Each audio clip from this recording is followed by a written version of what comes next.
Hey everyone, you're here with Mark Bawa at perfectgardens.com. So today we are starting our grow journal with Jason. And believe it or not, Jason actually started with us maybe close to about a year ago now. And through this process of starting with the grow coaching, then him using Mars LED lights and actually a couple different brand LEDs, we recently have upgraded him from, I won't want to say a lower quality LED, but just let's say a less expensive LED to more of like the Cadillac LED. If you haven't checked out our monthly membership, I highly recommend to do so. Just for $2.99, your questions get sent to the top for quick replies. I'm asking for a little more support to build up my war chest so that I can continue to keep giving you open and honest reviews, and we can further defend our right for free speech. Thank you so much, everyone. And from now, we're going to be doing this grow journal, really doing a side-by-side comparison because his yields have just been absolutely incredible. His quality has been absolutely incredible. And we're going to just see if through this entire grow, if the light does actually make a difference in quality and yield overall.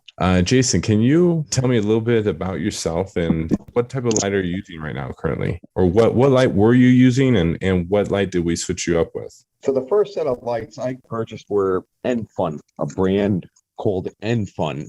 And I actually got two sets of those. They were 240 watt light panels, two panels equaling 240 watts. And after that, the other ones I purchased was Leno Focus. So I purchased two of those. Those are 200 watt lights. It has 4 bars. Well, they are bars. You have 4 2-foot bars. I was able to fill a 2x4 with it. I had to use 2 sets. I wasn't getting enough light with just one. Those were about $260 per light. And those are the ones that can be long and also wide in a sense, correct? Yes. The Leno Focus, yes. You can configure them any way you want. Basically, you're just extending the wires, the connectors are all there. And just to be clear with everyone listening, the Leno Focus, and I might be saying the name wrong, I'll make sure to include the picture of them. But I mean, Jason, absolutely destroyed his yields. I think roughly 4.5 to 5 weeks of veg from seed. On his first yield, he got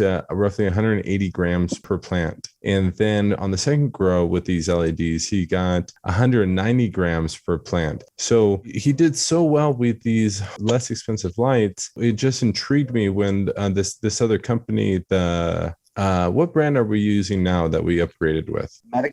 Metagrow, exactly. If anyone's interested in trying these lights out, make sure to put in PG10 when you go to Metagrow. The link would be down below. Well, when the light arrived, what was the opening of the light and how it arrived? Did the light seem fairly secure or was it shipped well? Yeah, it was shipped pretty well. Was it easy to hook up and install, or was there a lot of parts to it? What did that look like? Actually, there weren't that many parts to it. I didn't use the included hooks, or they had a hanging system, but it would have hung down about 2 feet from the top already using that hanging system. So I just hooked it up with rope ratchets. You hooked it up with regular rope ratchets. Yeah. And have you used any of the extra features to the light, or are you basically keeping it the same as you kept the other lights that we swapped this one out with? I'm definitely running it higher. You're running it higher up, like distance from your plants, or yeah, I'm able to keep it higher off the plants. Plus, I can turn it up. Before I was running 400 watts. Now I'm running 600 right now. Now you're running 600 watts. What's the temperature like on the light compared to the other lights? It's about the same. It's about the same. So that's pretty good. So you've increased for the light itself. I don't even know how. There's more than 2,000 diodes, I believe, in the light. So there's more than 2,000 diodes in the light that you receive now. It does get hotter, but not significantly. Right now my tent's 78 degrees, and that's in a 4x4. Okay, so only 78 degrees, and your light is at what power strength right now? It's only at 64%. It's only at 64%. As I flip through the plants, I know you pretty well. You keep control of your plants, but as I'm flipping through the plants do look fairly healthy. We did adjust on some amendments. Have the plants recovered from phosphorus deficiencies? It still has the purple stems. Have you tried to add a little bit of soluble P2O2O5? You know what? It's all right. Just The leave it there. phosphorus, yeah. Yeah, it's okay. You know, it's I was adding the raw phosphorus just for that specific plant. It could be a temperature thing because it gets a little chilly at night here sometimes. so over our Or I could during the day. You know, we've had some pretty chilly weather this past week. and we're really not doing this like complete justice. Just to be completely open, I believe we started roughly when the plants were about 3 weeks into flowering, correct? When we swapped the light out, or 2 weeks into flowering. Yeah, they were already in flowering, I believe. Okay, so at the end of the day, we're gonna go through this entire grow with these plants, and because obviously roughly 80% of the flowering time will be underneath these lights. But from the start of the next grow all the way to the finish is when we're going to be able to get 100% accurate results off these lights. That's correct, right, Jason? Sure, that is correct. Yeah, because we started these plants. These plants are already 3 weeks into flowering when I put them into this tent. Another thing to consider too is one of my plants was a male, so I had to get rid of that. And I only have 3 plants this time. And you've So- changed the strains. Before you were doing AK-47 and what other one? Caramel Candy Kush is what it's called. You're doing caramel, and now you're doing Silver Haze. These are from Holy Moly Seeds. I have a Gelato, Skywalker's Ghost, which I believe is one of their own breeds, and Super Skunk Fire, which is also one of their own. Super Skunk Fire. And the seed suppliers that you used from the previous one, were they all from the same seed suppliers, or did you try a new seed supplier this time? But this time is a new seed supplier. So the first seed suppliers, who were they? I have to look it up.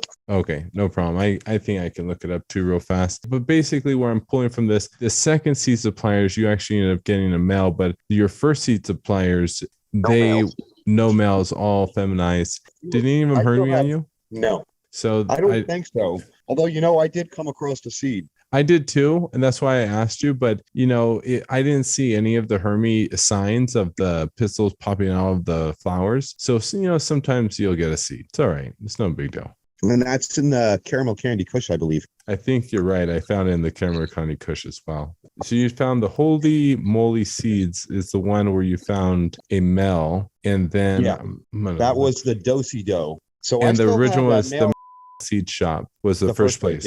Yeah. And I still have 5 of each of the AK-47 and Caramel Candy Kush, so I could hit those again on the next run. That would be really cool. I think if you did that, we would really be able to show justice. And if we also made sure to veg them at the same amount of time, because I think these plants, you vegged them a week longer than the AK-47s, correct? Right. Because I wanted to show them to you, and I knew you were going to come in the daytime, so. I love you, man. You really are, Jason. So Jason. Jason is the coolest. Something happened, and then I ended up putting him in the flower anyway. Jason's the coolest guy ever, guys. And just to give you a little more story about him, he calls me up, asks for grow coaching. We start getting involved very often. If people are doing fairly well, I'm gonna kind of kick him out the door and say, hey, you don't really need much of my help anymore. Jason did so well. When I love these plants and I want to connect with the grower so much that when I do meet a very talented grower that I think has some similar core values that I do, I want to develop my relationship with the person more than just, give me money, this is how you grow the plant, get the F out of my life. Watching Jason grow these plants and just seeing how involved he was with this and wanting to do his best and just seeing it. I mean, when you go through all these pictures, and I'll make sure to just do a quick flip through for the last year of recording we've done together, I very quickly stopped charging him as a client, and I ended up asking him if he would be basically an R&D facility for Perfect Gardens. And since then, I've pretty much been paying him to work with me, and it's been just a wonderful relationship. And I'm just looking at his plants. I got the opportunity to meet his wife and his family, and I'm very grateful, Jason, to let me in your home and record this process, because it means the world to me and to other people. So thank you, Jason. That's awesome. Was there anything else? So we're going to do this a few more times. I'm getting more familiar with softwares and stuff like this, so I'm going to record this more with you, Jason. Was there anything else you wanted to add for this basically week of grow journaling we're doing with this light? This light has, I didn't mention it before, but it's got UVA and UVB. And when do you use those? When do you use the UVA and UVB? I believe it's towards the end of its flowering, maybe in the last couple weeks. It's supposed to So- be. I don't know if you're familiar with Shane from Migro. I see another YouTube channel guy. He's a YouTube. He does all these light testings. He's got his own light company called Migro. I guess he's in England or Britain or somewhere. Oh, interesting. I have to check him out.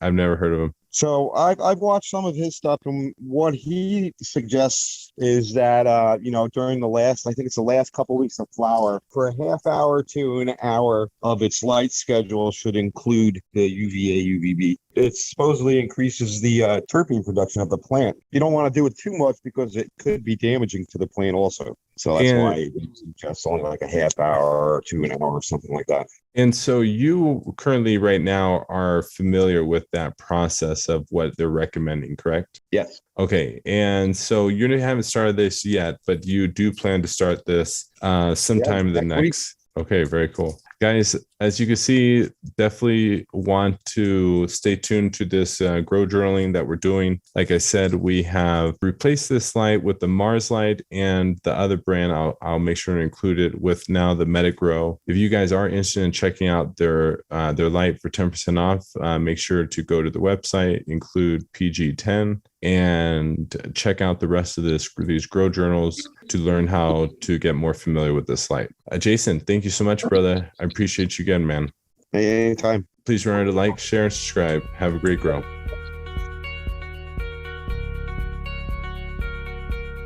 I normally recommend for them to grow out all the strains they're growing. Keep the one, maybe two, but normally one strain that they absolutely love and get rid of all the rest. And to start to learn how to read the plant through plant deficiencies,